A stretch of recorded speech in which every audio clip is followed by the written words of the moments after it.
So, 3 or 4 days ago, I reached out on social media and also in a short YouTube video and asked you to give me all of your Xenoblade Chronicles 2 questions. I have been lucky enough, honoured enough, to have a review copy from Nintendo Australia, who I can't thank enough. It has been incredible so far. I am 40 hours in, and I'm going to do my best to answer all of your questions.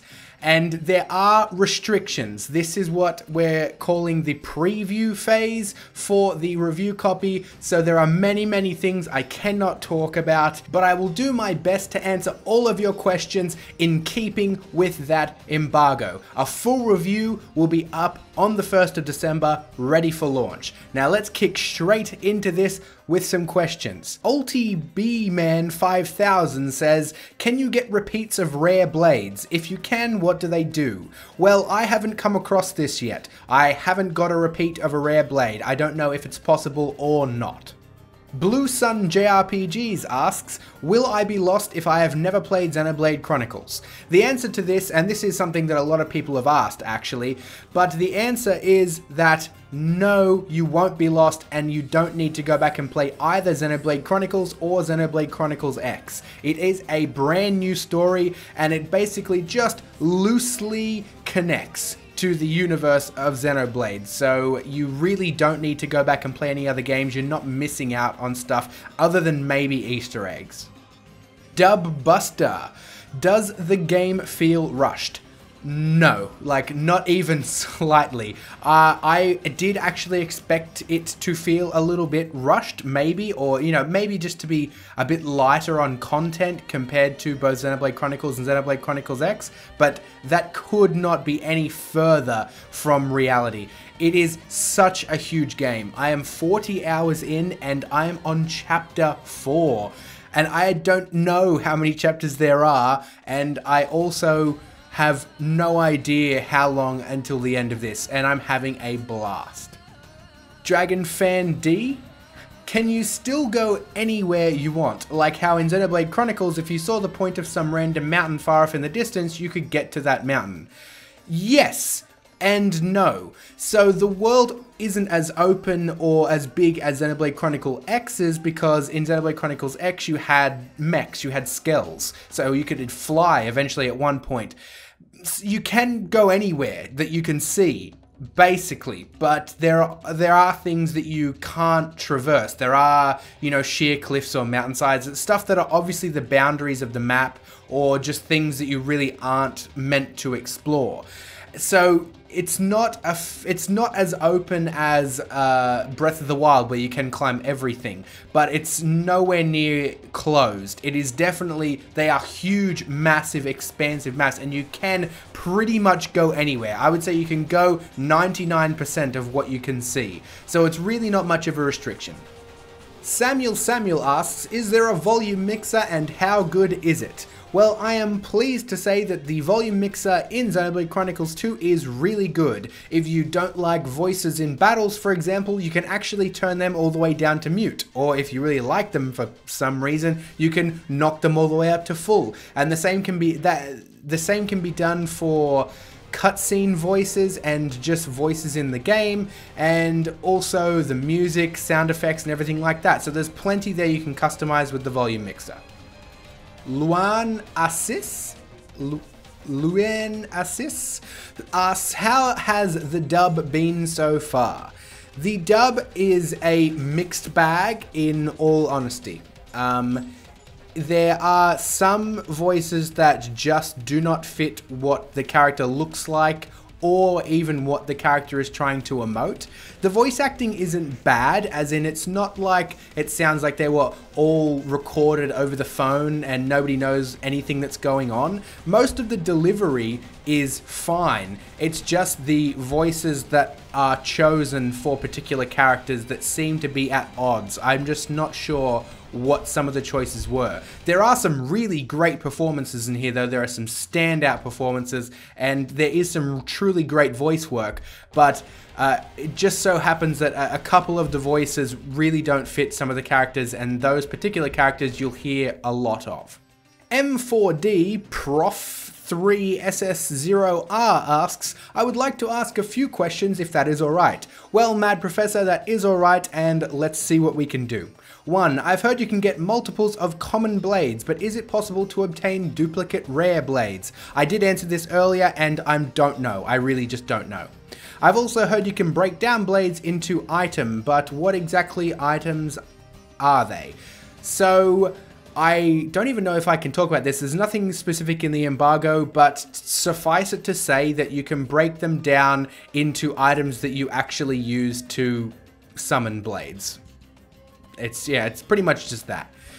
Are you able to switch blades, excluding special blades like Pyra and Dromark, around among other characters? Yes, you can. You can do something that's called an overdrive, which basically moves a blade from one driver to another. Can each character basically wield any weapon blade? Yes, apart from some very specific ones that are tied specifically to a character, yes, any character can use any of the blades. And if so, what would be the difference between using one character over another? I think that it's just going to be base stats, affinity chart, so that the other characters do have their drivers, do have their own stats, and they do have their own abilities that aren't tied to blades. So there is that option. There's also the option of just liking a character over another. Jose Magias, sorry if I'm butchering everybody's name, but how many rare blades are they to get in the game? I actually can't reveal that to you, unfortunately. That is specifically in the embargo. I can't tell you how. I can only talk about specific rare blades. So I don't want to risk it and tell you the exact number. Suffice it to say, there are a lot. Mr. Aegis says, how frantic can combat get and how fast can it get? By far, the combat in Xenoblade Chronicles 2 is the quickest, or the most to do. You have the most to do in combat in Xenoblade Chronicles 2 compared to X and Xenoblade Chronicles 1. The battling is a lot more frantic. You do move around a lot. Positioning is important. Auto attacks don't just continue on when you're moving, so you have to really manage what you're doing at all times with abilities and special abilities, and then there's chain attacks, and there are a lot of mechanics in the battle, and you are constantly doing stuff. In Xenoblade Chronicles X especially, I felt a lot of the time I could just sit back and auto attack, you know, some weaker enemies down. In Xenoblade Chronicles 2, that's not the case. You do have to input a lot. You do have to actually be active in the battle. And there are some nail-biting moments, especially when one of your tank characters is getting really low and your healing character is, you know, taking her sweet time getting the heals out. So it is frantic, it is nail-biting, and it is a lot of fun. Kajira Watube says, how long versus Xenoblade Chronicles and Xenoblade Chronicles X? It's going to have to be at least as long. I spent like, I'm an anomaly, but I spent like 200 hours in Xenoblade Chronicles X, and I think I could easily make it to that mark in Xenoblade Chronicles 2, because as I said a couple of times now, I'm 40 hours in and I have no idea. I don't think I'm anywhere near the end. It is so big and expansive, and just the different titans are huge. Like, the different titans that are the maps are so big, and there's so much to explore. I recently went back to the Chapter 2 place, and I missed so much stuff. There is so much stuff to find. It's a huge, huge game. Brandon Borst. How are the visuals in handheld mode? Do you notice frequent resolution dips during gameplay, like dynamic resolution, or is it locked at 720p? The visuals in handheld mode I actually think are incredible, and it's because the visuals are locked at 720p, or at least I think they are. I don't think there's a dynamic resolution at play, and if there is, it is very quick, very minor. It mustn't do it often, because in handheld mode, the game, which is running at native resolution, essentially the handheld screen is 720p and the game runs at 720p. It looks amazing. It looks better in handheld mode than it does on a TV, at least my TV, because my TV is a 4K TV, so it does stretch out a little bit. But the game in general looks really good. It looks really, really good in handheld mode though, or at least on a 720p native resolution screen. Kasumi-kun asks 5 questions, so let's also do another rapid fire one here. Is the story engaging? Yes. Are the characters likable? To a degree. There are some very likable characters, there are some unlikable characters. Are the heart-to-hearts voice acted? Yes, the heart-to-hearts are voice acted and they're amazingly fun. That is where you're definitely going to become more endeared to certain characters. Are the antagonists interesting? Again, yes. I can't really expand on this stuff that you're asking because I can't talk about any story content at all unless it's already been revealed in trailers and stuff from Nintendo. So I can't go into depth, but yes to antagonists being interesting. Are the heart-to-hearts as good as the first game? I would like to think so. I think they are on par. Yeah, I would say they're at least similar. They are really good though. Wind Waker Zero rules. I hope that's saying that it does rule and not that it rules 0 because Wind Waker is awesome. But Wind Waker rules us. Are there any Baton, Katos or Xenosaga references to toy with all the European fans? Well, I have not seen any references or Easter eggs for those 2 games yet, or at least I don't think I have. I have been keeping an eye out for, you know, glaringly obvious ones like, you know, NPCs and stuff named Callus or Shella or Mizuti or something like that, but I haven't spotted anything yet. Yeah, that's about all I can say for that at the moment. This guy, you know, asks, so Xenoblade in the eShop shows offers in-game purchases. Does that mean Blade cores will be microtransactions? Do you see anything like that in the game? I don't see anything like that in the game. I really don't find that to be the case. I'm pretty sure the offers in-game purchases part is simply referring to the Season Pass, and also on the eShop, the Season Pass content is you can actually see it itemized as different DLC. So I'm fairly confident that offers in-game purchases specifically refers to the Season Pass and its content. I have seen no evidence of microtransactions at all, and the amount of Blade cores that you get is insane. There would be pretty much no reason for you to spend money to get Blade cores. Mega Lucaria asks, have you found any accessories or items yet for the characters to increase their movement speed in battle? Also, how is the voice acting for Zeke? Okay, well, have I found accessories or items that move my characters? I cannot say that I have. I haven't found anything specific that changes the movement speed in battle, but different weapons that you wield or different blades that you use have different movement speeds. So I found that the Great Axe is incredibly slow, but the spear, or I'm pretty sure it's called spear, it could be called something else, but it is a very quick weapon. You can move around the battlefield really quickly. So there is a way to affect that. It just doesn't come from an accessory per se, or at least not that I've found. It comes from actually choosing your blade. And the voice acting for Zeke, I can't really comment. I can't really talk about that, unfortunately. I can't talk about anything with anything regards to Zeke at the moment.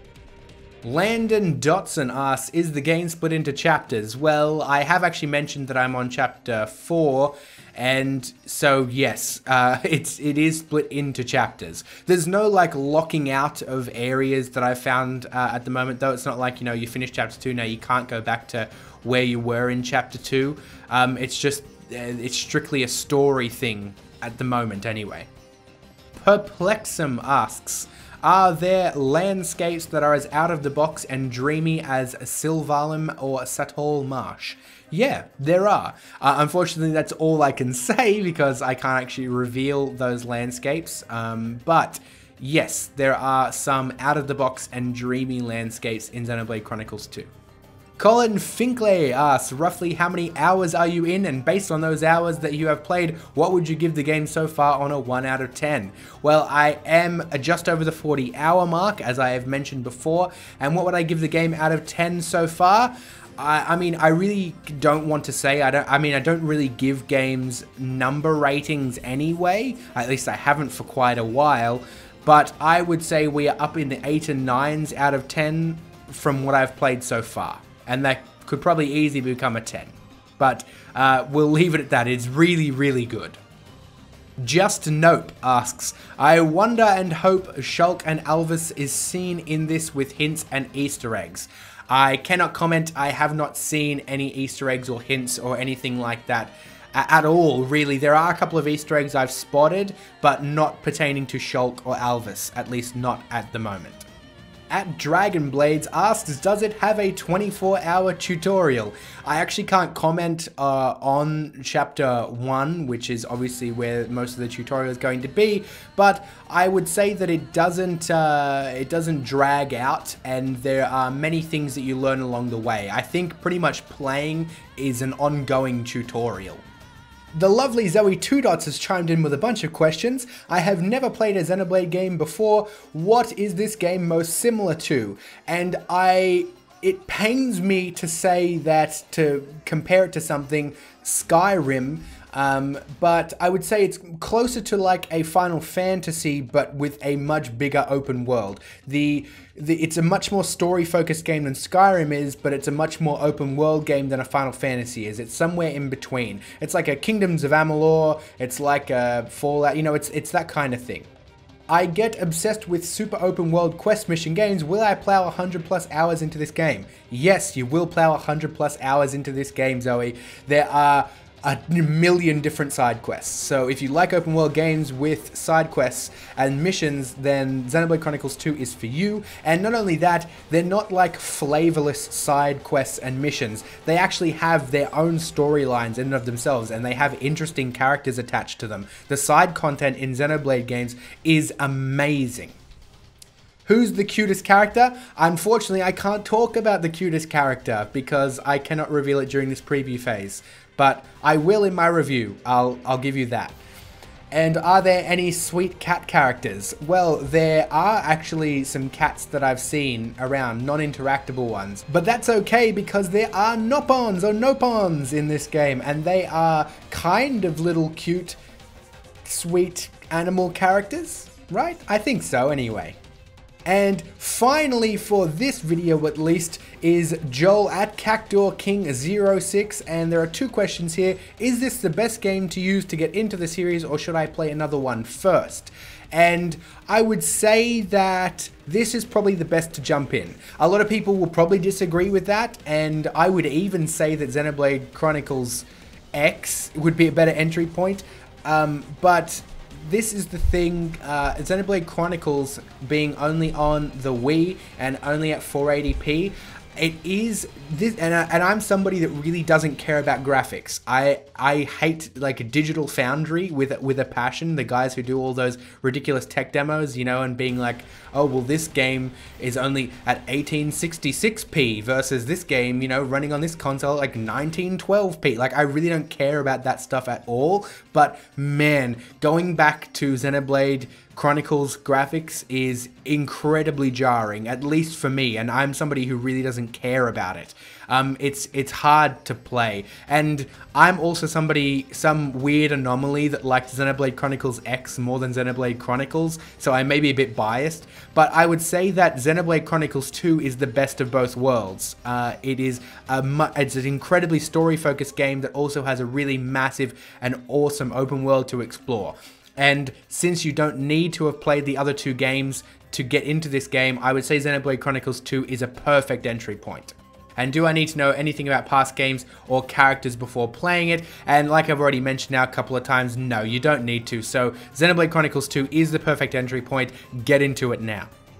And that wraps up this part 1 Ask Me Anything Xenoblade Chronicles 2 video, guys. Thanks for sticking around for this long. I will be uploading part 2 tomorrow. I'm going to be getting it as quick as possible, but one person has asked me just them has asked me 50 questions, so I'm going to upload a part 2 that will encompass all 50 of those questions. I'm going to be rapid firing them out, and look, in the meantime, if you have more questions, pop them down in the comment section of this video, and I will hopefully get to them in time to put them in part 2.